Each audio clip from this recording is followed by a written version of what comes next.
કૃષિની આ ધરતી જ્યાં સપનાઓ હકીકતમાં બદલાય છે અને મહેનતની આ માટીમાં આશાઓના અંબાર સર્જાય છે.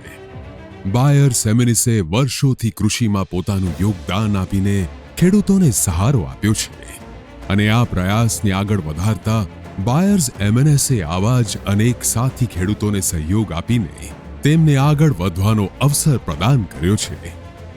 મારું નામ ઘનશ્યામભાઈ ગેલાભાઈ વાઘેલા, ખેડાના રહેવાસી. મારા દાદા, મારા પિતાજી બધા ટામેટા વર્ષો પહેલાંથી કરતા આવતા હતા. એ અમે જોઈને અત્યારે અમને ટામેટા કરવાનો શોખ થયો. અને આ પ્રયાસને આગળ વધારતા બાયર્સ એમએનએસે આવા જ અનેક સાથી ખેડૂતોને સહયોગ આપીને તેમને આગળ વધવાનો અવસર પ્રદાન કર્યો છે. આમાં આપણને એ જાણવાનો અવસર મળશે કે આપણે આપણા સાથી ખેડૂતોના અનુભવોથી શીખવું જોઈએ. આ સાથી ખેડૂતો આપણને જણાવશે કે તેઓ કેવી રીતે પોતાની મહેનતથી સફળ થાય છે અને નફો કમાય છે. હું ઘણા વર્ષથી વિરાંગ ટામેટા કરું છું. મને ઘણો નફો અને ફાયદો મળે છે. આ સાથી ખેડૂતો આપણને જણાવશે કે તેઓ કેવી રીતે પોતાની મહેનતથી સફળ થાય છે અને નફો કમાય છે. ચાલો આપણે સાંભળીએ કિસાનની કહાની, કિસાનની જુબાની. આજથી 15 વર્ષથી તો અમે ખુદ જ કરીએ છીએ. મારા ફાધર છે નહીં અત્યારે. હું આટલા વર્ષથી ખેતી કરું છું. અમે દર સાલ અલગ અલગ કંપનીને બિયારણ અને એનું ઉત્પાદન કરીએ છીએ. બાયર સેમિનિસનું બિયારણ અમને આજથી 7-8 વર્ષથી અમે રોપીએ છીએ. ત્યારથી અમને બિયારણ સારું મળ્યા કરે. એનું ઉત્પાદન અત્યારે સારું છે. અત્યારે એમ કે કોઈ બી ખેડૂતો હોય તો આ બિયારણ અત્યારે અમારી ખેતીમાં જોવા આવે છે. જોઈને અને લોકો ઉત્પાદન આનું કરવા માટે બિયારણની શોધ કરે છે. બાયર સેમિનિસ કંપનીવાળા અમારે ત્યાં લગાતાર આવ્યા કરે છે. કંપનીવાળા જ્યારે આવે ત્યારે અમને બિયારણનું છે, દવાનું છે, ખાતરનું છે, એ બધું નવું અમને બતાવ્યા કરે છે. એ પ્રમાણે અમે ટ્રીટમેન્ટ કરીએ છીએ.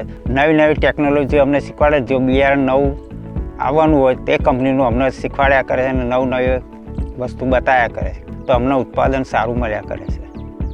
આજથી હું 5 થી 7 વર્ષથી વિરાંગ ટામેટાનું બિયારણ બહાર પર જે ફર્સ્ટ નંબર પહેલાં ડેમોમાં આવ્યું ત્યારે મેં 1 વીઘો ટામેટી કરી હતી.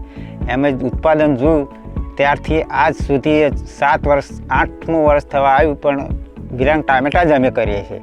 પણ એનું ઉત્પાદન અમને સારું મળે છે અને વેપારીઓ તે વિરાંગ ટામેટા જ માગ્યા કરે છે. કોઈ ઓલ ઇન્ડિયામાં કોઈ દિલ્હીવાળા હોય કે પંજાબવાળા હોય પણ ટામેટા વિરાંગ જ માગ્યા કરે છે. એની જ માગણી થાય છે. જેમ જેમ વર્ષે વેપારીની માંગ થયા કરે છે એમ ખેતી વધાર્યા કરું છું. અને ગઈ સાલ મેં 40 વીઘા કરેલી હતી પણ આ સાલ મેં 70 વીઘા ટામેટી. જેમ એમ કે વેપારીની માંગ વધતી જાય એમ ખેતી કર્યા જ કરીએ છીએ વધારે.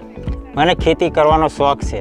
હું ખેતી કરું છું. મારું ઘર પરિવાર બધું સુખ શાંતિ બધી રીતે મળ્યા કરે છે અને મને શોખ છે. હું એક ખેડૂત છું. વિરાંગ ટામેટાને છોડ બહુ મોટા થાય છે એટલા માટે એને સાઈઝ છોડથી છોડ 1.5 ફૂટની રાખવી પડે છે અને એની પહોળાઈ છે 6 ફૂટનો ગાળો રાખવો પડે છે. આપણે વિરાંગ ટામેટાના પોષણ માટે અમે પહેલાં ખાતર નાખીએ છીએ. ડીએપી વીઘે 50 કિલો. એના પછી એને રોપ્યા પછી 20 થી 25 દિવસ પછી બીજું ખાતર એની સાઈડમાં દબાય. પોટાશ છે, કેલ્શિયમ, કોઈ બી ખાતર, NPK, કોઈ બી ખાતર વગેરે કોઈ બી નાખીને એને પારા દબાવીને અને એને પોષણ માટે અમે માટી ફરતી દબાવી દઈએ છીએ અને પછી ઉપર દવાનો છે એનો બધો છંટકાવ કર્યા કરીએ. એનો વિકાસ સારો થયા કરે. હું ઘણા વર્ષથી વિરાંગ ટામેટા કરું છું. મને ઘણો નફો અને ફાયદો મળે છે. એટલા માટે ખેડૂત મિત્રો તમને પણ કહું છું કે વિરાંગ ટામેટા કરીને અને ઘણો નફો તમે કમાવો.